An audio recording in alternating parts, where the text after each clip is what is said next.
This one not the off in mind. And in the touchlight every corner. Okay, some people be they holla say they want the power. Them be promise us say we go get light and power. Them hustle sote they can't get the power. But now they know they do anything with the power. Every day dollar just they get the higher power over naira. See them talk say make we off mind. But thank God say my ego don't come. So my people make you lie down. My ego don't come. My people make we shut down. My ego don't come. My ego don't come, man of the masses. My ego don't come. My ego die the political. My ego don't come. This one not the off in mind. My ego don't come. Person where they do evil, no one make person talk. Them say that my yegun, that man too they talk. He too they talk. Say my yegun diary, he they hot like pepper. But every day then they take money in bulk. Woman picking, they the street they hawk. Still them talk say make we no talk. But thank God say my yegun don't come. So my people make you laugh. My yegun don't come. My people make you shout.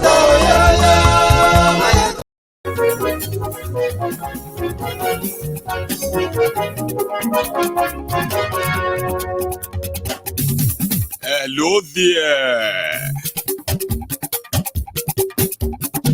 Mayegun la wa mo la mo do. Mayegun diary, Mayegun number one. Mayegun la wa mo la mo. Good morning to you, good afternoon to you, and good evening to you from wherever you are watching from. This is Mayegun Live. Lórí Facebook, lórí YouTube. Mayegun diary, Mayegun number one. Gbogbo bó ṣe ń lọ ni Mayegun já wa sí. Mayegun diary, Mayegun. I am currently reporting live from the Agbado cruise, by the way, just so you know. Bó bá ṣe rere, àní Mayegun máa wí. Mayegun diary, Mayegun number one. So tonight, I turned on my TikTok. So in case if you kind of, run across Mayegun's Diary Political Live on TikTok. Yes, I am now on TikTok. Thank you so much for joining me from wherever you are watching from. Please read the caption of this broadcast. Read the description as well. Share the broadcast. Don't forget your own offering. Like the broadcast. And tell everybody. Mayegun today. Yes.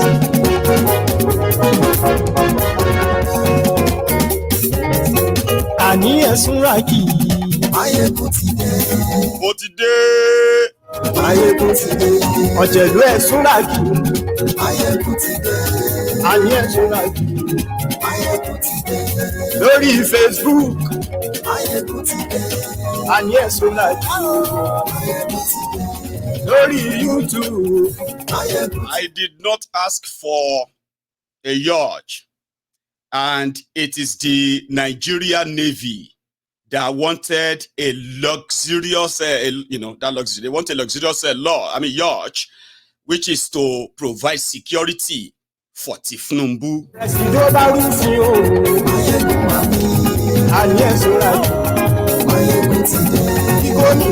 Then they sent somebody to go and defend it.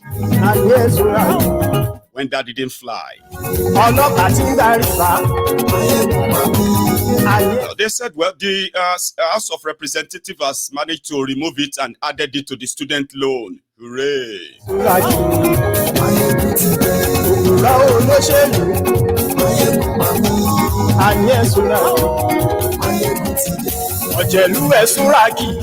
Obafemi Awolowo University students, the point of reference tonight, versus the EFCC. Share the broadcast.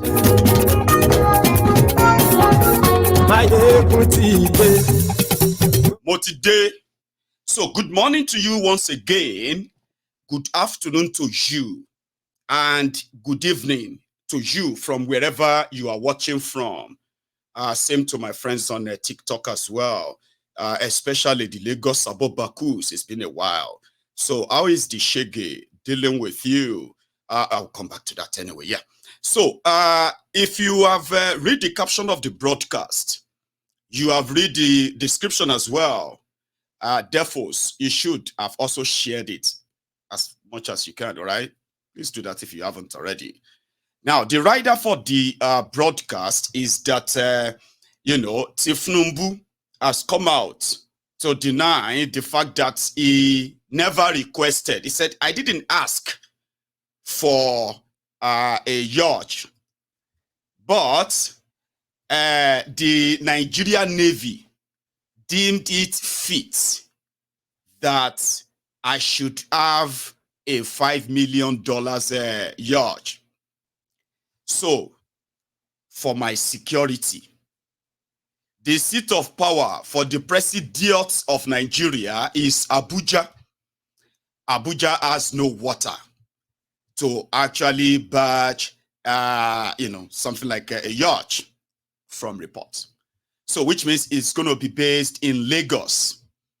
And a lot of people believe it's an inclusion, a special request that will eventually be granted, since they have now mentioned it. And because according to them, they said now PDP wanted to buy yacht, presidential yacht. They just never had the courage or the money to buy it until now that Nigeria is in total bankruptcy. So a bankrupted country that is telling our own people that they are going to have to face some hardship. I mean, you're going to have to face some hardship because we will have to make some tough decisions that will make it a little bit tougher now. But it's going to be for temporarily, right? And then, yeah, afterward, everyone is going to start enjoying. Same thing they told you about Bokwari. If you remember, it is the same playbook, the same play card, the same line. Anyway, they themselves are lavishing themselves with all of the goodies that they can touch. But it wouldn't have kind of mean too much if they were making the money that they were, splashing on themselves. They were borrowing money for luxury lifestyles. So some people now said, you know something? A lot of people are not paying attention to the real thing. You see this issue of buying a yacht, $5 million or 5 billion Naira yacht. They probably just left that in there for people's reaction with the intention of taking it out anyway, while the real thieving is hidden in plain sight. Abi? These are some of the ridiculous items inside the 2.17 trillion supplementary budget. 4 billion naira to renovate presidential quarters. 2.5 billion to renovate vice presidential quarters. 4 billion to renovate presidential lodge in Lagos. 4 billion to renovate vice presidential lodge in Lagos. Yeah. 3 billion, yeah. Then 4 billion for the construction of office complex. 10 billion to construct appeal court complex. 1.5 billion to buy cars for the office of the first lady. 2.9 billion to buy SUVs for the presidency, right? 2.9 billion for the replacement of operational vehicles and the rest, presidency. These are just flashes in the real deal. Yesterday, I did a comprehensive kind of analysis of the fraud hidden inside that 2.17 trillion. Abi, Right. Inside it, there is something called 400 billion naira cash transfer. Nothing is attached to it, just cash transfer. Transfer that money to this account. That's it. That is $400 million. It is part of that money they want to borrow. They want to borrow the 2.1 trillion. Okay. And from within that money alone, 1.6 trillion naira is basically for frivolities. You know what I mean? Recurrent. Things that are never, ever going to be accounted for. Meanwhile, when the noise about buying a yacht, presidential yacht, for their cocaine trafficking or other drug trafficking and every other escapades that, you know, they would love to indeed share, right? They sent this guy to the media to go and defend it, go and explain it to them that, you know what, the presidential yacht is for the protection and security of Tinubu. I'll go look for that clip. Well, it is for the public institution to realize that people are more interested in how government works. They are more interested in government expenditure and even revenue and in the conduct and character of public officers. Therefore, you need justification for everything you are doing. And then you need massive support for the only institution empowered to carry out budget scrutiny, which is the National Assembly. So anytime the National Assembly is discredited, incapacitated, then our democracy suffers for it. If you want your democracy to work better, support your legislature to produce the kind of result. Like, I understand this supplementary budget that is up now, how much of scrutiny is going to go into it? Are we able to question provisions that are made for State House, or anything coming from State House is sacrosanct? These are the questions, because the National Assembly is not free. Anything they do is questioned by Nigerian people. So we have to support them to be able to ask questions and also question the executive, and be sensible that when they are being blackmailed, that they need our support as a representative of the people, without adequate budget scrutiny, so that each budget item is defended in terms of the cost, that the amount that has been put forward, and then the details of it, you know, justifying that we need to spend this, and this is the kind of result we are going to get, like the provisions made for agriculture and food security. What is the target? We have made such provisions in the past. We need the capacity to oversight to know whether that money has produced the kind of economic and food security result that we need.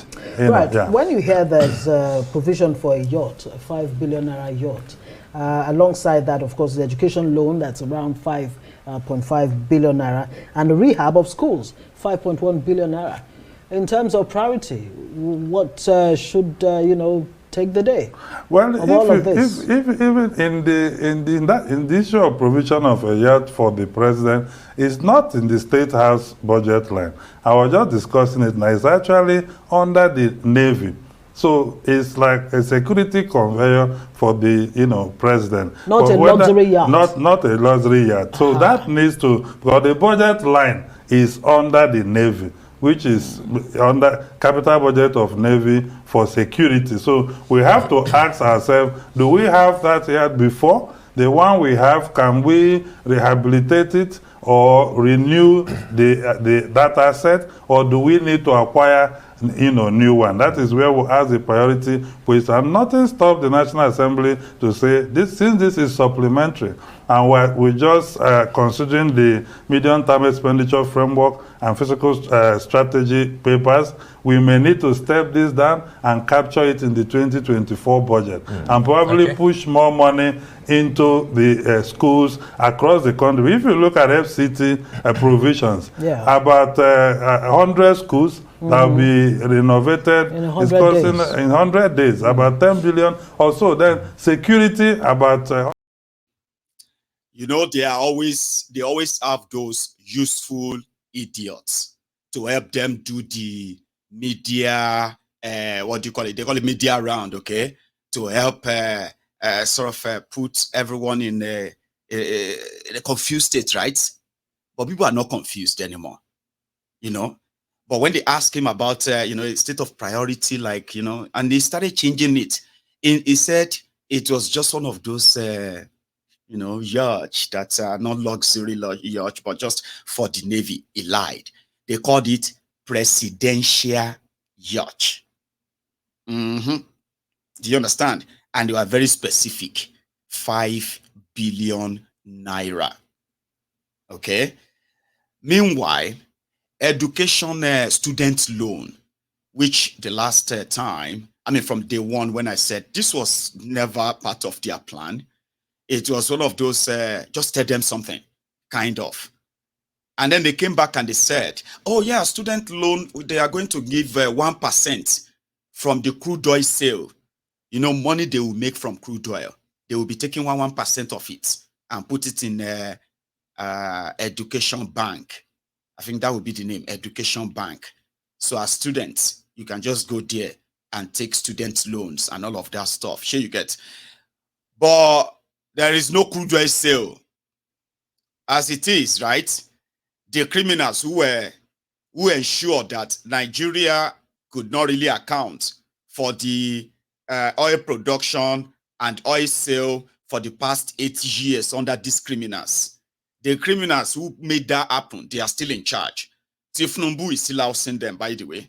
So which simply means that there is no money.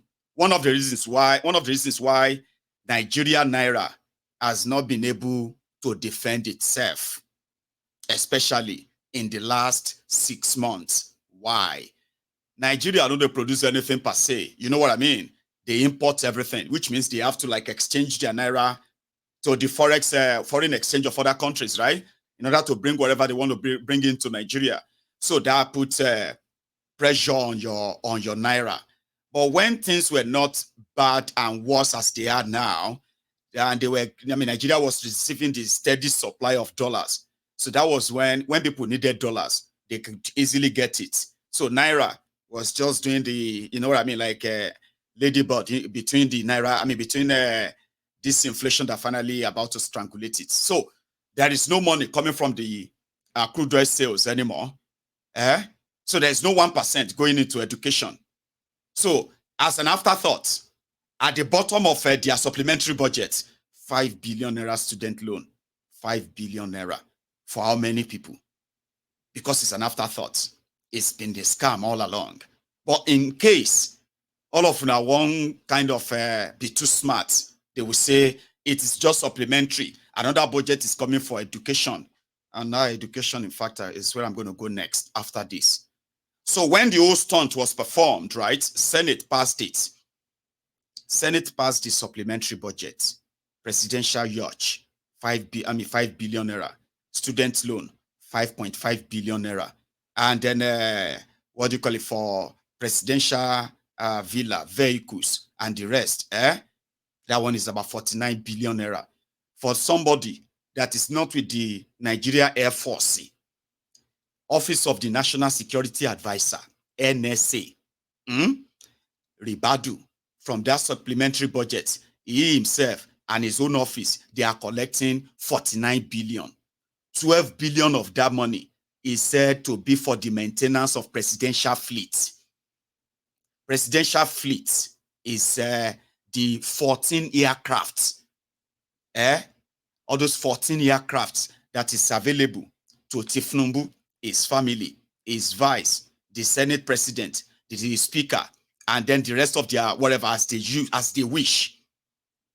Under Bokwari was maintaining the Nigeria national fleet. I say national fleet, presidential fleet, with over 6 billion naira, okay, a year. Under Tinubu, in space of just 2 months to finish, Ribadu alone is collecting 12 billion naira inside that supplementary budget. 12 billion naira for the presidential fleet. When you now go up again and you go under the Nigeria Air Force, you will see there maintenance of the the aircraft within the, I mean, all the aircraft under the control of a Nigeria Air Force, they will need another 19 billion naira. Now, look at this scam there, okay? Ribaduna, National Security Advisor. It has nothing to do with the presidential fleet, but it's getting 12 billion for presidential fleet. The Nigerian Air Force, they are taking about 19 billion for the maintenance of all the aircraft within their control, which include all of those military aircraft you see. Nigeria Air Force fly them, okay? The president of Nigeria Air Force flies them. Their own staff flies the president. You get that? Flies all these VIPs and all of them. You know what I mean? So, which means they have been covered under that same budget. But when you go down, so when you look at some of these ridiculous figures here and there, and they come back and say, okay. Now they shout too much. Okay, no presidential yacht in the supplementary budget. See, oh yeah, add the 5 billion to 5.5 billion for student loan. Boom. APC, Egbekegbe, àwọn Lagos Abobaku, Oshogbo Alimajiri, àwọn humbled slaves, sophisticated morons. Quickly, they jumped at it. That is Ashiwaju, a very, very listening man. No wonder he told you, I understand your pain. You are still in those pain, no? Abi? But billions and trillions of borrowed money is making them more comfortable. It won't be the first to, and it won't be the last to. Now, Mugu like you, they are always praying, never to wake up. I mean, as long as you remain that, what else? I remember telling people that, you see this abracadabra around this Naira dollar, what do you call it, exchange rates. I have broken that down. I mean, I've broken that down severally on Mayegun's Diary Political. APC, Egbekegbe, they know their audience. In 2015, when they handed over to these criminals, Naira to dollar was 145 Naira to a dollar, okay, officially. If you go to the parallel market, which is the black market, you will buy a dollar for 190 Naira. 240 Naira was, it was a 240 Naira to a pound sterling that year. Now, you know what happened?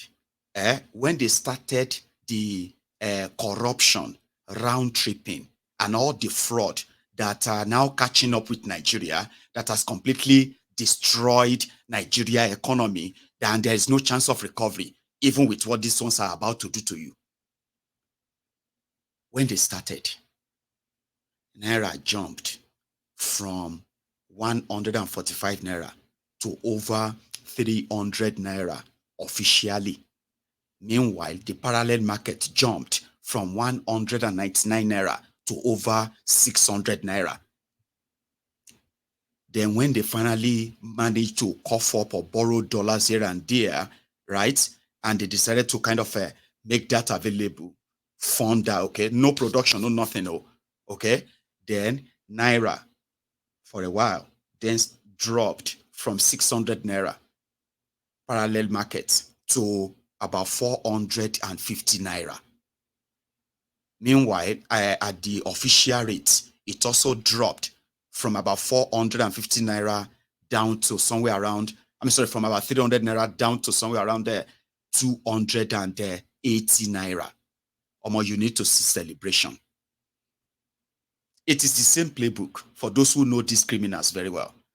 This was 2017, 2018. They started screaming, I know the change I voted for. We know that they were suffering. The poverty level was skyrocketing at the time. But it was something to at least celebrate. Finally, dollar has crashed from 600 Naira to 400 Naira. Sai Baba, all those Sai barbarians. They started saying, Nigeria is recovering. Nigeria is going to be great. And all of it. And they were all falling into that poverty. Businesses were dying. Jobs were being lost. People were falling every day into poverty. So they were living that lie, but it didn't last long. By the time Bokwari was handing over to Tinubu, a dollar was 710 naira. And guess what? As you can see around today, they are waiting for the time they are going to celebrate and tell you, because they are planning now that they are expecting some dollars from these different places they have been trying to beg from all this while. Because last night they received a tranche of $1 billion. I don't know the source of where they got that from yet, but immediately they got the $1 billion. They quickly disbursed that to so many banks. Well, some banks in Nigeria. And that quickly had an effect on that dollar. And here it is. They are planning to try to get to official rates of naira to dollar. They want to get to 665 naira to a dollar by December. 665 naira. Because according to them, when Bokwari was leaving, he left it at the fake officially, they said it was 450 naira. But normally when you approach those banks, they will give it to you for 630 naira. So, but parallel market, you get it for 710 naira. Now, these criminals who got naira to dollar at the rate of 145 naira to a dollar 8 years ago, they are now plotting a celebratory mood to say Shebi Naira was about 1,400 naira, 1,300 naira. Now it's coming down with the money they've managed to get to. Sure, you get, like Bokwari also did. So they will now say, Naira has finally come down to 900 naira. It came under 1,000. And by December, they will be celebrating the fact that Nigerian Naira is under 1,000. I hope they will have enough dollars to actually back that up, as you can tell, right? But that is the criminals you are dealing with. And I was saying something about education earlier. Okay?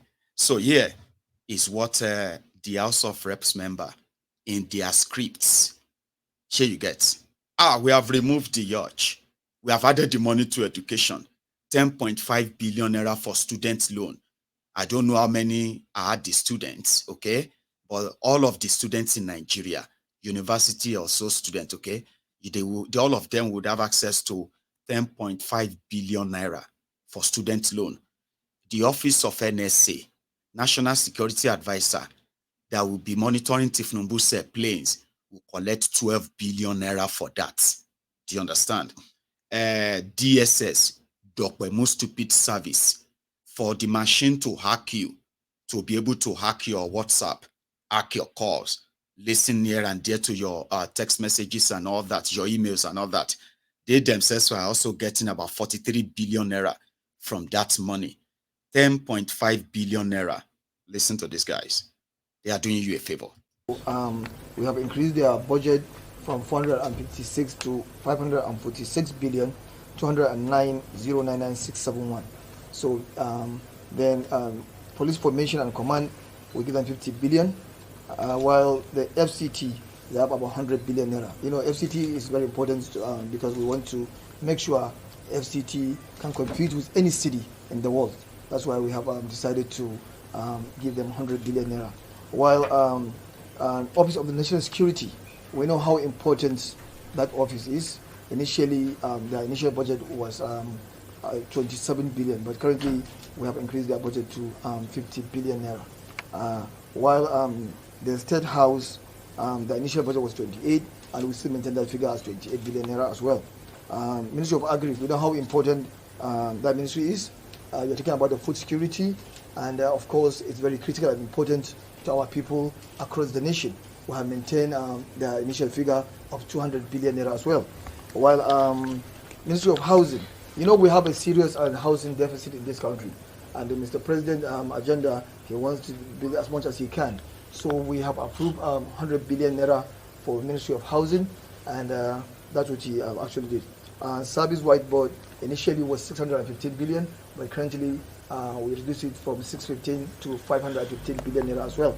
And for INEC, initially their request was 18 billion naira. Yesterday we had an engagement with the INEC chairman, as you all aware, and he has convinced us about his submissions. We have maintained our the 18 billion naira as well. So far we have approved the sum of 2,176,791,286,033 naira only.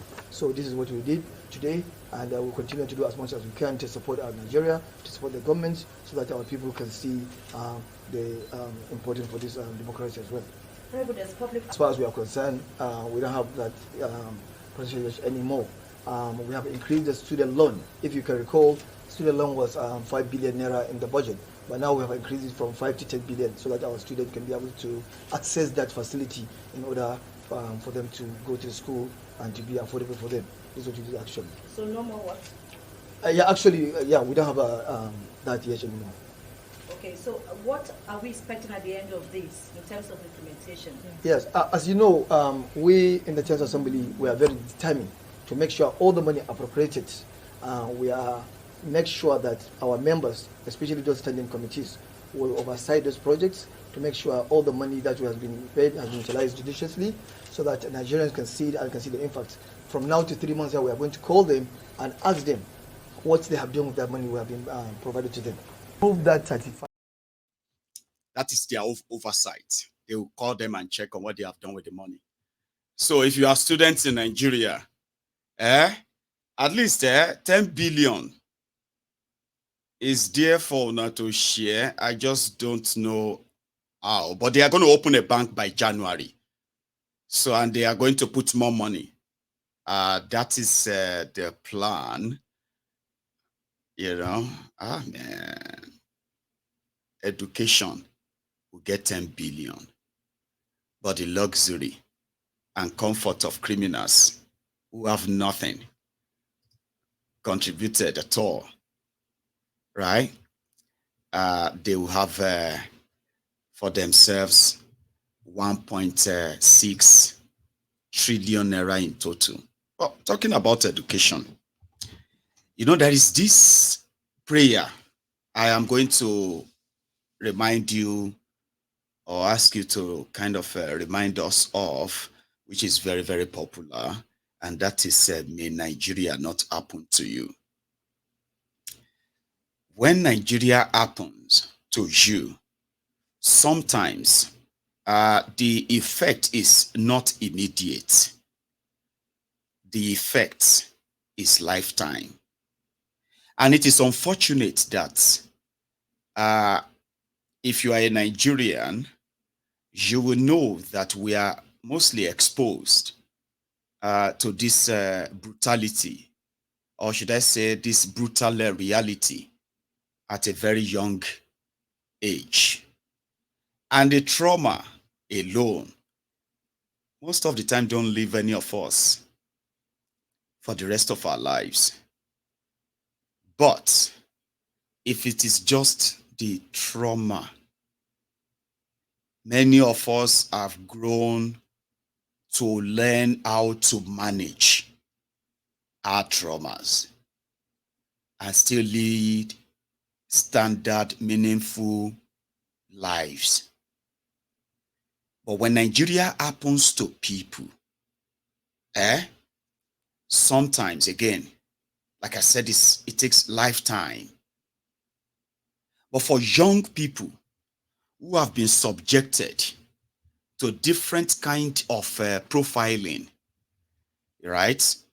Especially from the older generation, we have been called names: impatient, disrespectful, wrongly or badly brought up. All because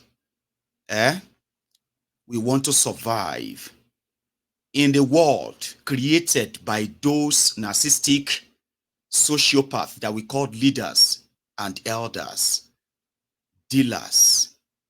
Now, why am I saying this to you? There is this trend in Nigeria, and I want to remind you of something. when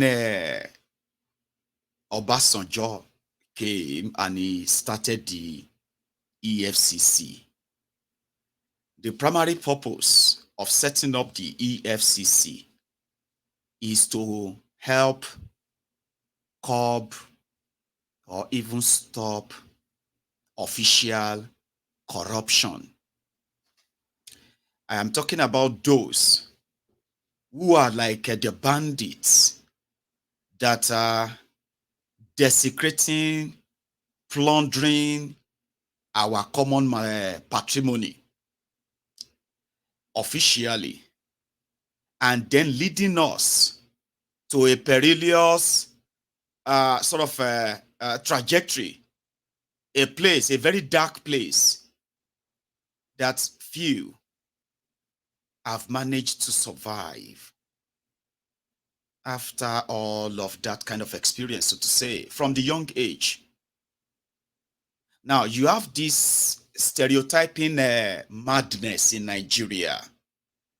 Nigerians, like maybe other Africans too, we are one of those who easily sort of scream racism, discrimination. You know, when you are discriminated against because of where you come from, where you come from, what you do, how you talk, how you look, you know what I mean? You get discriminated against or even bullied just because you are young, enterprising, adventurous, so to say, and you are existing in a country where stereotyping and profiling people, again, like I said, as black, as a Nigerian, we are easily triggered when we hear the word racism. Oh, racism. Oh, a black man can't be racist. No, it's not possible. Oh, what about tribalism? Okay, maybe. And what is the difference between them? What about ageism? And then profiling young people in a way that it has now become more like an acceptable way of investigating what they call crime. Now, look at this. We have seen where blacks have been stereotyped and profiled as, you know, sort of aggressive, violent, criminal. I mean, I'm black and I've not really experienced that in a very close court, right? But I have had to see people, and I've heard stories and I've seen stories of people who have actually experienced them at a very close, you know what I mean? And it's not a good experience. But me as a black man, that I haven't really suffered racism, right? I have suffered tribalism and I have suffered ethnicism. I've suffered things from people that we look alike, and talking about profiling. But being a young man in Nigeria and being profiled as a criminal, is not new. But something happened. You see, in Nigeria, if you are seen to be walking about with a laptop, an expensive phone, driving a car, and you are young, in a country that they expected everybody to what? To be poor, based on the standard put in place by the ruiners of the country. In a country where you have to be held responsible for the inefficiency of those saddled with the responsibility of differentiating criminals from ordinary citizens. Now, the system that has failed with huge amount of taxpayers' money going to them.